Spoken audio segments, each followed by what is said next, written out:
सबका बुद्ध जयंती का बहुत बहुत शुभकामना। तो गौतम बुद्ध का जन्म भेल रहे लुम्बिनी में एक नेपाल में अब 624 BC। गौतम बुद्ध का पिताश्री के नाम रहे शुद्धोधन और माँ का नाम रहे माया देवी। गौतम बुद्ध का जन्मला का 7 दिन बाद गौतम बुद्ध का माता श्री मर गई तो उनकर पापे उनका बहुत माइन दाइन का बड़का के। एक दिन जो उनकी ज्योतिष सब उनका देखे ला आयल रहथिन और ना कहने रहथिन जे या तो ये बच्चा पूरा दुनिया पर राज करते या फिर ही वो बहुत बड़का महात्मा बन जाते। यह भेले गौतम बुद्ध बच्चे सब कतु बाहर नहीं गेल रहथिन या कि उनका जो पिता श्री शुद्धोधन रहथिन वो चाहत रहथिन कि हमार बच्चा पूरा दुनिया पर राज करे लेकिन कोनो महात्मा नहीं बनेगा तो हमारे घर से बाहर नहीं जाए कोनो ऋषि किसी नहीं बने।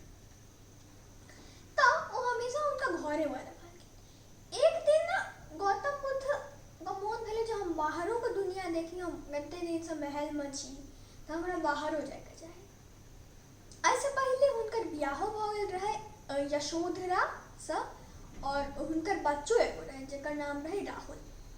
तो जब बाहर गेलखिन तो एगो बूढ़ आदमी के देखलखिन। उनका यो नहीं पता रहे जे बूढ़ आदमी की होय छै। तो उनकर जे सारथी रहे चेन्ना ओकर नाम रहे तो ओ हुनका बतेलकै जे आदमी जहन बड़का भ जाय छै साल सब बीते छै तहन आदमी बूढ़ भ जाय छै।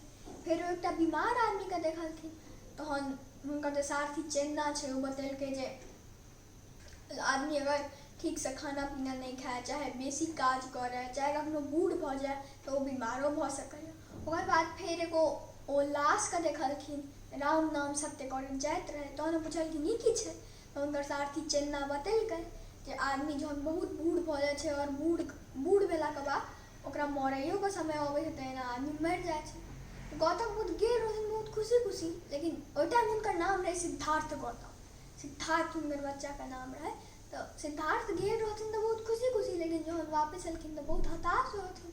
उनका बहुत जीवन का सच पता चल गेल रहे तो हम सोचलखिन जे हमरा माया घर में हम महल में रहे छी पूरा माया के बीच में तो हमरा घर से बाहर निकल पड़त। तो 29 साल के उम्र में जहन बाहर जाइत रहथिन तहन रात में बाहर निकललखिन। उनकर वाइफ और बच्चा सुतल रहथिन तो उनका मन भेले जे एक बेर हम अपन बच्चा से मिल ली लेकिन फिर उनका भेले जैसे हमरा रोक लेत तो फिर वो चल गेलखिन। और उनकर सारथी के नाम जेना हम बतेलहुँ चेन्ना और घोड़ा के नाम रहे कंटा। तो ये सब निकल गेलखिन। एक बाद फिर अपन सारथी सबके भेज देलखिन। ओकर बाद फिर गौतम बुद्ध ककरो अपन एगो गुरु से तपस्या सिखलखिन। और बाद फिर ककरो से योगा धीरे धीरे गौतम बुद्ध बहुत इच्छा योगा और एक्सरसाइज सबसे पारंगत भ गेल रहथिन। लेकिन हुनका जे चीज खोजे लगे रहथिन से एखन तक भेटल नहीं रहे। हुनका खोजे के रहे जे किया आदमी मरे छै किया आदमी बूढ़ होइ छै। हुनका एक तरह से ई पता लगबे के रहे जे जीवन का सच की छै। एक बाद फिर वो बहुत अपना आप का बहुत दर्द सब देलखिन जे कहूँ ना हमरा भगवान से भेंट हो जाए कहूँ ना हमरा ये बात पता चल जाए। और बाद फिर उनका किछु नहीं भेले। फिर गौतम बुद्ध बहुत हताश भ के एगो पीपल ट्री जकरा हमसब बोधि ट्रीओ कहै छियै उनकर नीचा बैसल रहथिन। ओकर बाद फिर ओ सोचलखिन जे हमरा किछु तपस्या करे के चाही तो 50 दिन तक लगातार तपस्या करैत रहथिन। ओकर बाद फिर उनका जीवन का सच पता चल गेलै। फिर जहन उठलखिन तो सोचलखिन जे कि हमरा ई जीवन का सच बाँटे के चाही। तो ओ सोचलखिन जे लोग सब तो एहन छै पूरा दुनिया में लोग सब एकदम मैला छै लोग सबके दिमाग तो हमरा अपने पास रखे के चाही हम ककरो ई बतेबै। तो उनका सामने एहन कहल जाए छै जे ब्रह्मा जी प्रकट भेल रहथिन और उनका बतेने रहथिन जे हमरा सबके ई जीवन का सच जे अहाँके बुझल यऽ यहाँ पूरा विश्व में बटियौ।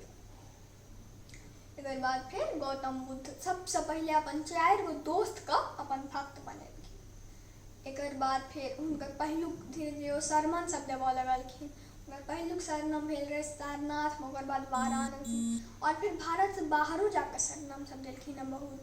एक बाद फिर अशोको उनकर भक्त भ गेलखिन। तो धीरे धीरे गौतम बुद्ध एकदम एगो फिर गौतम बुद्ध एगो रिलीजन एगो धर्म स्थापना करें, बुद्धिस्ट धर्म, जाहिमे जे गौतम बुद्ध का जे टीचिंग सब छै ओकरे सबके पालन कयल जाइ छै। गौतम बुद्ध पूरा दुनिया के शांति और प्रेम के शिक्षा देलखिन। धन्यवाद।